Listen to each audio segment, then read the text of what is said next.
This story we're diving into is a really personal one, but I have a feeling it's a story many of us will recognize in ourselves. It's all about that feeling of being stuck, that quiet little voice inside telling you something just has to change. It's about that need for a total system reboot. So let's just start there. Really think about it for a second. When was the last time you felt that pull? That nagging sense that you just needed to hit pause, take a step back, and restart. That feeling is the real beginning of this whole inner journey we're about to explore. And this is the spark. It doesn't start with some big, elaborate plan. Nope. It starts with a single, really important thought: the need to protect your own mental well being. It's that moment of clarity where you decide to put your own psychological health first. Everything, and I mean everything, follows from that one thought. Okay, so this is where our journey kicks off, with that first, quiet moment of self-awareness. This is the bedrock, the foundation for the whole desire for change that's about to unfold. Now, here's what's so interesting. When your mind feels this need for a reboot, where does it go first? You might think it jumps into the future, right? But it doesn't. It travels backward. So let's talk about how looking at our past is so often the very first step we take to try and move forward. The whole process begins with looking back. She finds herself thinking about things that happened years ago, but she's looking at them through a new lens. It's not about regret. It's more like an analysis filled with a kind of gratitude, a way of understanding the very specific path that led her right to this moment. So as she's trying to understand this urge to look back, she bumps into this psychological concept. The idea that when someone is in a state of trauma, their mind might dig deeper and deeper into the past, almost like it's looking for comfort, or maybe searching for answers. And she thinks, wait a minute, is that what's happening to me?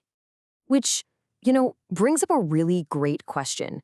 Is it trauma, like the theory says, or is there something else going on, something pulling her back to those memories? But then she comes up with her own idea, something a lot simpler.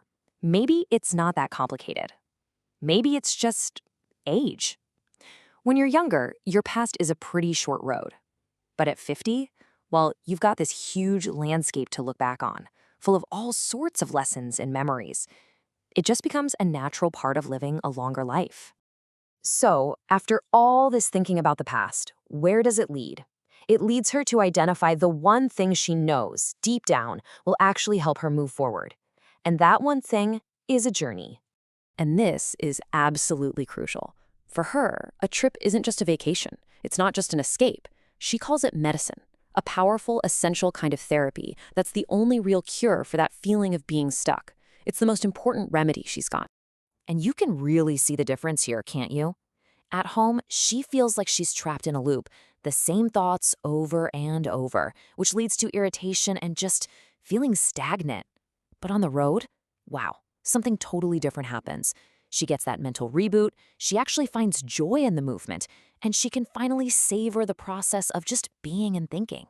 So you can kind of break this medicine down into three parts. First, there's just the journey itself, the simple act of being on a train or a plane, just moving. Second is the reboot.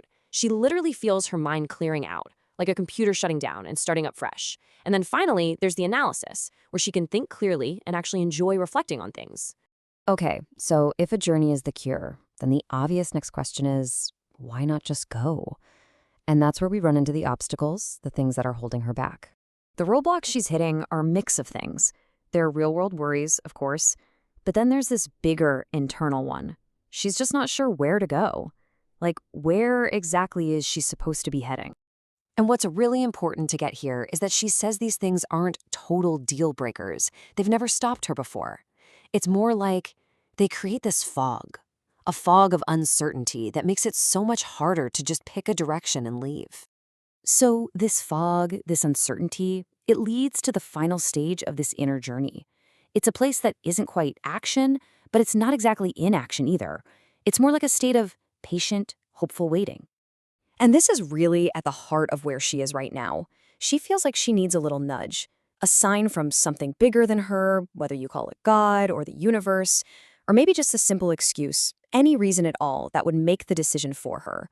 She's waiting for that small push to finally get going. But this isn't some passive, frustrated kind of waiting. It's actually a very active listening. She's not trying to force an answer or stressing about finding one. Instead, she's just trying to get quiet enough to feel it, to hear that little hint inside when it finally decides to show up. And after all the uncertainty, all the waiting, it all comes down to this one powerful, simple statement. The decision, it's already been made. She might not know when or where, but the journey itself, oh, it's happening. She will definitely go. And so this whole inner journey kind of brings us full circle, right back to ourselves. It's about seeing the need for a reboot, figuring out where that need comes from, and knowing what medicine you need. But so often we get stuck in that final stage, waiting, which leaves us with a big question to think about. What sign are you waiting for?